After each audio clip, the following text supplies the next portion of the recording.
നമുക്ക് ആദർശിന്റെയും നയനയുടെയും ഇന്നത്തെ നല്ലൊരു കഥ കേട്ടാലോ? അങ്ങനെ ഇന്നത്തെ കഥയില് ജാനകിയുടെ അടുത്ത് ജലജ പറഞ്ഞു, എന്റെ ജാനകി, ഇന്നത്തെ കാലത്ത് ഒരു ജോലി കിട്ടാൻ വേണ്ടിയിട്ട് എല്ലാരും പഠിച്ചിട്ട് എത്രമാത്രം കഷ്ടപ്പെടുന്നുണ്ടെന്നറിയോ? MBA കഴിഞ്ഞിട്ടുള്ള ആൾക്കാരൊക്കെ ഇഷ്ടം പോലെ വെറുതെ നിൽക്കുക. ആ സമയത്താണ് എനിക്ക് ഇങ്ങനെ ഒരു ചാൻസ് കിട്ടിയിരിക്കുന്നത്, അതും മൂർത്തി ജ്വല്ലറിയുടെ MD ആവാനായിട്ട്. എന്നിട്ട് അവന് ആ സ്ഥാനം വേണ്ടെന്ന് പറഞ്ഞ് ഒഴിഞ്ഞു മാറുന്ന എന്താന്ന് എനിക്കറിയത്തില്ലാത്ത. അതെ ജാനകി, നീ ഒരു കാര്യം ചെയ്യുക, അവനെ കാര്യങ്ങളൊക്കെ പറഞ്ഞൊന്ന് മനസ്സിലാക്കാൻ ശ്രമിക്കുക. അത് കേട്ടപ്പോ ജാനകി പറഞ്ഞു, എന്താ ജലജ ഇപ്പം നിനക്ക് അവനോട് ഇത്ര സ്നേഹം എന്ന് ചോദിച്ചു. അല്ല, എനിക്ക് അവനോട് സ്നേഹമൊക്കെ ഉണ്ടായിരുന്നു, പിന്നെ ഉണ്ടായിരുന്നു പോലും. ഞാനങ്ങോട്ട് മാറിക്കഴിയുമ്പോഴത്തേനും നീ കുറ്റം പറയുമെന്നുള്ള കാര്യം എനിക്കറിയാം. ഇപ്പൊ ഈ കാണിക്കുന്ന സ്നേഹമൊന്നും എനിക്ക് അറിയാം യഥാർത്ഥമല്ലെന്നുള്ള കാര്യം. അതുകൊണ്ട് നീ കൂടുതലൊന്നും പറയണ്ടാന്ന് പറഞ്ഞു. അപ്പോഴേക്കുമാണ് ദേവേനെ അങ്ങോട്ടേക്ക് വരുന്നത്. ദേവേനെ വന്നിട്ട് ചോദിച്ചു, അല്ല ജലജ, നിന്റെ പണിയൊക്കെ തീർന്നു എന്ന് ചോദിച്ചു. തീർന്നടത്തി, എല്ലാം കഴിഞ്ഞെന്ന് പറയണം. എല്ലാം കഴിഞ്ഞെങ്കിൽ നീ ഒരു കാര്യം ചെയ്യാം, ദേ എവിടെയെങ്കിലും ഒരു മൂലയ്ക്ക് പോയി ഒതുങ്ങാൻ നോക്ക. എന്റെ കൺമുന്നിൽ എങ്ങാനും കണ്ടാണ്ടല്ലോ, പിന്നെ ഞാൻ എന്താ ചെയ്യുന്ന പ്രവർത്തിക്കുന്ന എനിക്ക് പോലും അറിയത്തില്ല. എന്റെ മോളും മോനും പോയതിന് ശേഷം എനിക്ക് ആകെപ്പാടെ കലിപ്പ. അത് ഞാൻ നിന്റെ ദേഹത്ത് അങ്ങോട്ട് തീർക്കും. അതുകൊണ്ട് എന്റെ കൺമുന്നിൽ പോലും വരാതിരിക്കുന്ന നിനക്ക് നല്ലതെന്ന് പറഞ്ഞു. ആ സമയത്ത് ചെറിയ ഒന്ന് നോക്കി ദേവേനിയെ. അപ്പോഴേക്കുമാണ് അനി അങ്ങോട്ടേക്ക് വരുന്നേ. അനി വന്നു കഴിഞ്ഞപ്പോഴത്തേനും ജയനും അജയനും എല്ലാവരും കൂടെ അങ്ങോട്ട് വന്നു. ആ സമയം ജയൻ ചോദിച്ചു, എടാ മോനെ, ആദർശനെ കണ്ടായിരുന്നു എന്ന് ചോദിച്ചു. ഞാൻ കണ്ടായിരുന്നു ആദർശേനെ നയനേച്ചിയും കണ്ടായിരുന്നു. അല്ല, എനിക്ക് മനസ്സിലാവാത്തൊരു കാര്യമാണ്, എന്തിനാ വെറുതെ എനിക്ക് വേണ്ടാത്തൊരു കാര്യം എന്നെ കൊണ്ട് ചെയ്യിക്കാൻ എല്ലാവരും കൂടെ ശ്രമിക്കുന്നേ. എനിക്ക് എന്താണോ ആ പോസ്റ്റ് കയറി ഇരിക്കാൻ ഒട്ടും താല്പര്യമില്ല. അത് ആദർശേണ്ട ഇരുന്ന കസാരയാ. ആദർശേണ്ട അവിടെ ഇരിക്കാൻ യോഗ്യനെന്ന് പറഞ്ഞു. അത് കേട്ടപ്പോ ദേവേനെ പറഞ്ഞു, എടാ മോനെ, പുറത്തുനിന്നുള്ള ഒരാൾ അവിടെ കയറി ഇരിക്കുന്നേക്കാളും നല്ലതല്ലേ നീ കയറിയിരിക്കുന്നേ. കാരണം ആദർശന്റെ സ്വഭാവം അറിയാലോ, കുടുംബത്തിന് നന്മയെ കരുതിയിട്ടാ അവൻ മാറി നിൽക്കുന്നേ. അപ്പോഴേക്കും ജയൻ പറഞ്ഞു, അതേടെ മോനെ, കുടുംബത്തിൽ നല്ല കാര്യങ്ങളൊക്കെ നടക്കണം, ഇപ്പോഴത്തെ പ്രശ്നങ്ങളൊക്കെ അവസാനിക്കണം, അതിനു വേണ്ടിയിട്ട് ആദർശം മാറി നിൽക്കുന്നേ. അതധികം വൈകാതെ തന്നെ സംഭവിക്കും. പക്ഷെ ആ സമയത്ത് നമ്മുടെ കമ്പനിയെ മുന്നോട്ട് നയിക്കാൻ ആരെങ്കിലും വേണ്ടേ? അച്ഛന് നിന്നിൽ വിശ്വാസമാന്ന് പറഞ്ഞു. അത് കേട്ടതും അനി പറഞ്ഞു, എന്താണെങ്കിലും എനിക്ക് ആ വിശ്വാസം ഇല്ലെന്ന് പറഞ്ഞു. എന്നെ കൊണ്ട് ഇത്ര വലിയൊരു കാര്യം സാധിക്കാൻ പറ്റുമെന്ന് തോന്നില്ല. അപ്പോഴേക്കും ജാനകി പറഞ്ഞു, എടാ അച്ഛനല്ലേ തീരുമാനിച്ചേ, നിന്റെ കഴിയിൽ വിശ്വാസം ഉള്ളതുകൊണ്ടല്ലേ. നീ അല്ലേലും കുറെ ബ്രാഞ്ചസ് ഒക്കെ നോക്കുന്ന ആളല്ലായിരുന്നോ? അതിന്റെയൊക്കെ മേൽനോട്ടം വഹിക്കുന്ന ആയിരുന്നല്ലോ. അപ്പൊ പിന്നെ നീ എന്തിനാ പിന്നോട്ട് മാറുന്നേ? അച്ഛൻ പറഞ്ഞ എന്താന്ന് വെച്ചാൽ അത് ചെയ്യാൻ പറഞ്ഞു. ദേ അമ്മയ്ക്ക് ഇതൊക്കെ പറയാ, എന്റെ കാര്യം എനിക്കേ അറിയത്തുള്ളൂ. ഞാൻ എന്താണെങ്കിലും മുത്തച്ഛനോട് പറയാൻ പോവാ. എന്നെ കൊണ്ട് സാധിക്കില്ലാന്ന്, ഈ വലിയ ഭാരം എടുത്ത് തലവെക്കാൻ എന്നെ കൊണ്ട് പറ്റില്ല എന്നൊക്കെ പറഞ്ഞു. അപ്പോഴേക്കും ജലജ പറഞ്ഞു, എടാ മോനെ, നിന്റെ മുത്തശ്ശൻ പറഞ്ഞാൽ നീ കാര്യങ്ങളൊക്കെ ചെയ്യാൻ നോക്ക്. നല്ലൊരു അവസരം നിനക്ക് വീണിട്ടിരിക്കുന്നത്, അത് മാക്സിമം പ്രയോജനപ്പെടുത്ത്. എന്റെ അഭിയാണെങ്കിൽ ആ കമ്പനിയിൽ ഒന്ന് കയറാൻ വേണ്ടി നോക്കിയിരിക്കുക, പക്ഷെ എന്ത് ചെയ്യാൻ പറ്റും എന്ന് പറഞ്ഞു. അപ്പോഴേക്കും ദേവേനിക്ക് ദേഷ്യം വന്നു. ദേവേനി പറഞ്ഞു, നീ ഒന്ന് പോകുന്നുണ്ടോ ജലജ? നിന്നോട് ഞാൻ എന്താ പറഞ്ഞത് എന്ന് പറഞ്ഞു. അങ്ങനെ ജലജയെ അങ്ങോട്ട് പറഞ്ഞു വിടുവാണ്. പിന്നീട് ദേവേനി അനിയോട് പറഞ്ഞു, എടാ മോനെ, നീ അവിടെ കയറിയിരിക്കണം, ആ കസേരയില് കമ്പനിയുടെ കാര്യങ്ങളൊക്കെ നോക്കണം. അധികം വൈകാതെ ആദർശി വീട്ടിലേക്ക് തിരികെ വരും. നീ ധൈര്യമായിട്ടിരിക്കുക, എന്തിനും ഏതിനും സപ്പോർട്ടായിട്ട് ഞങ്ങളൊക്കെ ഇല്ലേന്നൊക്കെ പറഞ്ഞു. പക്ഷെ എനിക്ക് അതൊന്നും കേട്ടിട്ട് അത്ര തൃപ്തിയായില്ല, വല്ലാത്തൊരു വിഷമമായിരുന്നു എനിക്ക്. അനി പിന്നീട് ഒന്നും മിണ്ടാതെ അങ്ങോട്ടേക്ക് പോയി. അനി അങ്ങോട്ട് പോയി കഴിഞ്ഞപ്പോഴത്തേനും ദേവേനി പറഞ്ഞു, പാപ അവന്, കാരണം ചേട്ടന്റെ സ്ഥാനം തട്ടിയെടുക്കാനായിട്ട് അവൻ ഒരിക്കലും ആഗ്രഹിക്കുന്നില്ല, അതുകൊണ്ട് അവൻ ഇങ്ങനെയൊക്കെ എന്ന് പറഞ്ഞു. അത് കേട്ടപ്പോ ജയൻ പറഞ്ഞു, അത് ശരിയാ, കാരണം അവന് ആദർശനെ അത്ര ഇഷ്ടമാണ്, ചേട്ടനെ തണലിൽ കഴിയാനായിട്ടാണ് അവൻ ആഗ്രഹിക്കണേന്ന് പറയാണ്. ആ സമയത്ത് അനി ആകെപ്പാടെ വിഷമത്തോട് കൂടിയിട്ട് മുറി പോയിരിക്കുകയാണ്. കുറച്ച് കഴിഞ്ഞപ്പോ ജാനകി അങ്ങോട്ടേക്ക് വന്നു. ജാനകി വന്നിട്ട് ചോദിച്ചു, എന്താണ് മോനെ, നീ എന്താ ആലോചിച്ചോണ്ടിരിക്കണേ? അമ്മയ്ക്കറിയാലോ, ഞാൻ ഒട്ടും ആഗ്രഹിക്കുന്ന ഒരു സ്ഥാനമല്ല കമ്പനിയുടെ MD സ്ഥാനം. എടാ, ഇങ്ങനെ ഒരു സ്ഥാനം കിട്ടാൻ വേണ്ടിട്ട് എത്ര പേര് കൊതിക്കുന്നുണ്ടെന്ന് അറിയാവോ? എന്നിട്ടാണ് നിനക്ക് ഇങ്ങനെ ഒരു സ്ഥാനം കിട്ടിക്കഴിഞ്ഞപ്പോഴത്തേനും നീ വേണ്ടാന്ന് വെക്കുന്നേ. നിനക്ക് എന്താടാ തലയ്ക്ക് ഭ്രാന്തുണ്ടോന്ന് ചോദിച്ചു. അത് കേട്ട് കഴിഞ്ഞപ്പോ അനി പറഞ്ഞു, അമ്മ എന്തറിഞ്ഞിട്ടാ പറയണേ? ഈ കമ്പനിയുടെ MD സ്ഥാനം എന്ന് പറഞ്ഞാൽ അത്ര നിസ്സാരമായിട്ടുള്ള കാര്യമാണോ? ആദർശേണ് ഇരുന്ന കസാരയത്. കാരണം ആദർശേണ് അത്ര കഴിവുണ്ടായിട്ട് പോലും ഒടുവില് ഒരു വീഴ്ച സംഭവിച്ചു കഴിഞ്ഞപ്പോഴത്തേനും മുത്തശ്ശൻ ആദർശേനെ അവിടെ നിന്ന് മാറ്റി.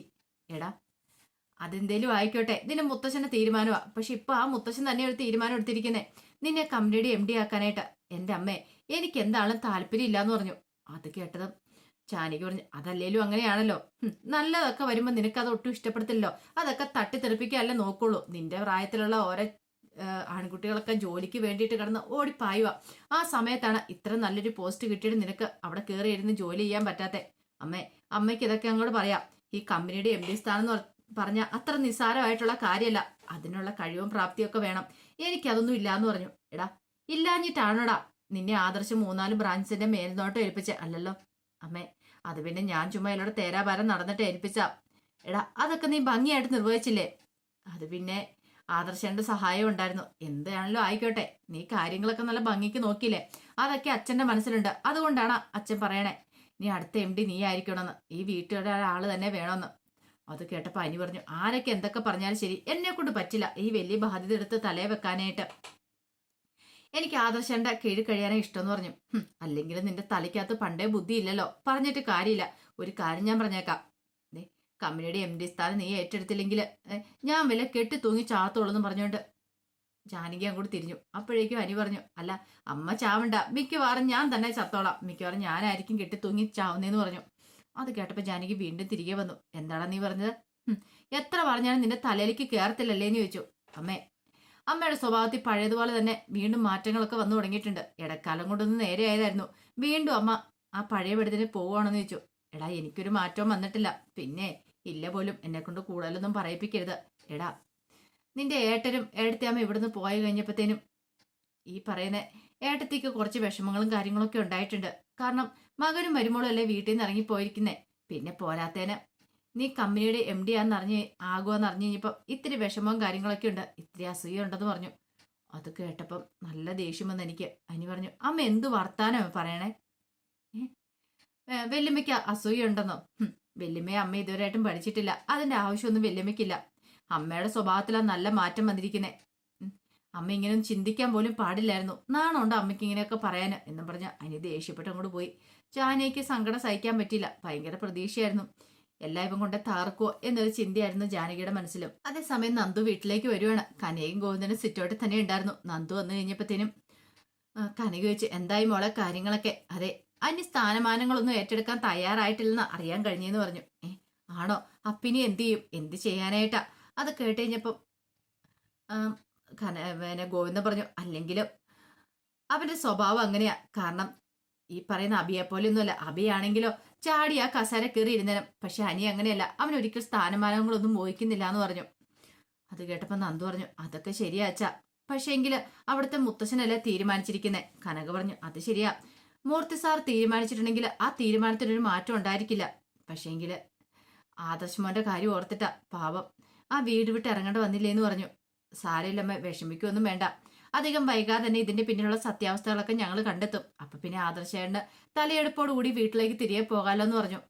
ഗോവിന്ദൻ പറഞ്ഞു, അബി അവൻ ഒറ്റയൊരുത്തന ഇതിനെല്ലാം കാരണം തോന്നേ. അപ്പോഴേക്കും നന്ദു പറഞ്ഞു, എനിക്ക് സംശയമുണ്ട് ഇതിനകത്ത് അവന് പങ്കുണ്ടോന്ന്. കാരണം പലപ്പോഴും അവന്റെ സ്വഭാവം കണ്ടു കഴിഞ്ഞിട്ട് എനിക്ക് അങ്ങനെ തോന്നുന്നുണ്ടെന്ന് പറഞ്ഞു. കനക പറഞ്ഞു, അങ്ങനെ എന്തെങ്കിലും ഉണ്ടെങ്കിൽ അവനെ വെറുതെ വിടല്ല, ലോക്കപ്പ് കയറ്റി നാളെ അങ്ങോട്ട് കൊടുത്തേക്കണം.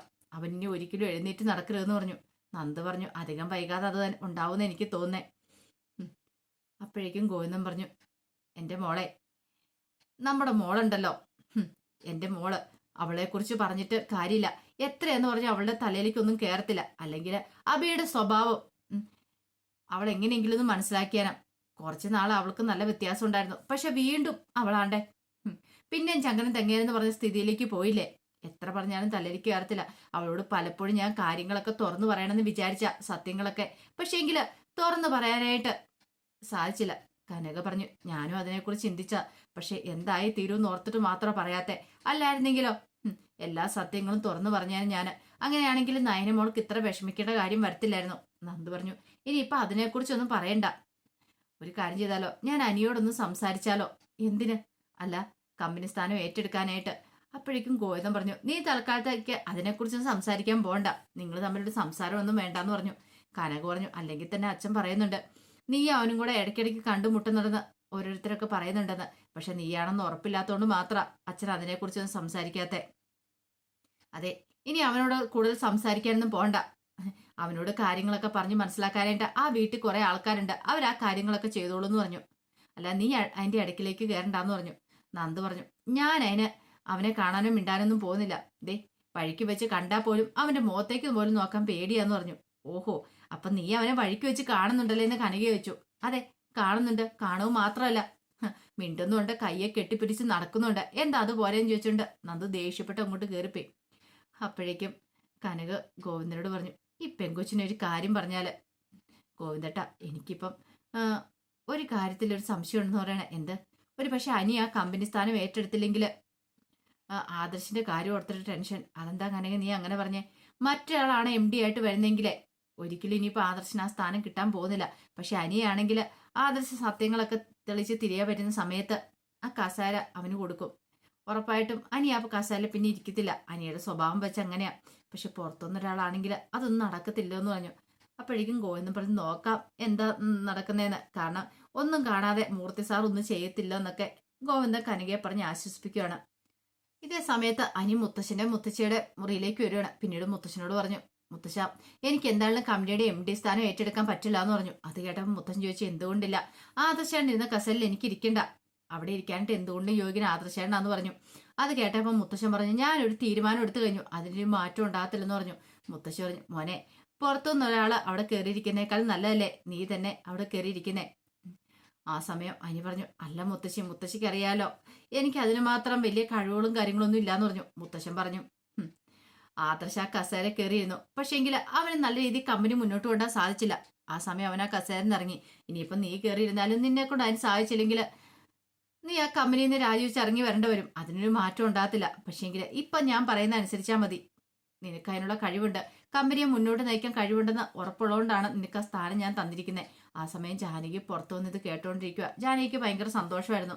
പിന്നീട് അനി ഒന്നും മിണ്ടാതെ അങ്ങോട്ടേക്ക് ഇറങ്ങി ചെന്ന് കഴിഞ്ഞപ്പോൾ ജാനകി അവിടെ നിൽക്കുന്നുണ്ട്. ഓഹോ, എല്ലാം കേട്ടിട്ട് ഇവിടെ പമ്മിക്കൂടി വന്ന് നിൽക്കുമായിരുന്നു അല്ലേന്ന് ചോദിച്ചു. എനിക്കിപ്പൊ സന്തോഷമായിടാ നിന്റെ മുത്തശ്ശൻ പറയുന്നത് കേട്ടിട്ട്. അമ്മയ്ക്ക് നാണം ഉണ്ടോ അമ്മ ഇങ്ങനെയൊക്കെ പറയാനായിട്ട്? എത്ര കിട്ടിയാലും അമ്മ പഠിക്കത്തില്ലല്ലേ എന്ന് പറഞ്ഞ് ദേഷ്യപ്പെട്ട് ജാനകിയെ ഒന്ന് നോക്കിയിട്ട് അനി അങ്ങോട്ടേക്ക് പോവാണ്. അപ്പോഴേക്കും ജയനും ദേവേനയും കൂടെ അനിയുടെ അടുത്തേക്ക് വരുവാണ്. അനിയുടെ അടുത്ത് വന്നിട്ട് ജയൻ പറഞ്ഞു, എടാ മോനെ, നിന്റെ മുത്തശ്ശൻ പറഞ്ഞ എന്താന്ന് വെച്ചാൽ നീ അത് അനുസരിക്കണമെന്ന് പറഞ്ഞു. എങ്ങനെയാ വല്യച്ഛൻ ഞാനത് അംഗീകരിക്കുന്നത്? എനിക്ക് ഒട്ടും അംഗീകരിക്കാൻ പറ്റുന്ന കാര്യമില്ല. ദേവേന് പറഞ്ഞു, അംഗീകരിച്ചാൽ മതിയാവുള്ളൂ. പുറത്തുനിന്ന് ഒരാൾ വന്നിട്ട് ആ കമ്പനി സ്ഥാനങ്ങൾ ഏറ്റെടുക്കുന്നേക്കാൾ നല്ലതല്ലേ മോനെ കസേര കയറി ഇരിക്കണേന്ന് ചോദിച്ചു. വല്യമ്മയ്ക്ക് അറിയാലോ ഞാൻ ഒരിക്കലും ആദർശേക്കാളും ഉയരത്തിലെത്താനായിട്ട് ഒരിക്കലും ആഗ്രഹിച്ചിട്ടില്ല എന്ന് പറഞ്ഞു. ജയൻ പറഞ്ഞു, ഞങ്ങൾക്ക് അതൊക്കെ അറിയാം, നിന്റെ മനസ്സ് നല്ലതാണ്. ഈ സമയത്ത് അബിക്കാണ് ഈ സ്ഥാനം വെച്ച് നീട്ടിയെങ്കിൽ അബി ചാടി കയറി അവിടെ ഇരുന്നേരം. പക്ഷെ നിന്റെ സ്വഭാവം അങ്ങനെയല്ലെന്ന് ഞങ്ങൾക്ക് നന്നായിട്ടറിയാം. നീ നിന്റെ ചേട്ടനെ നന്നായിട്ട് സ്നേഹിക്കുന്നുണ്ടെന്നും അറിയാം.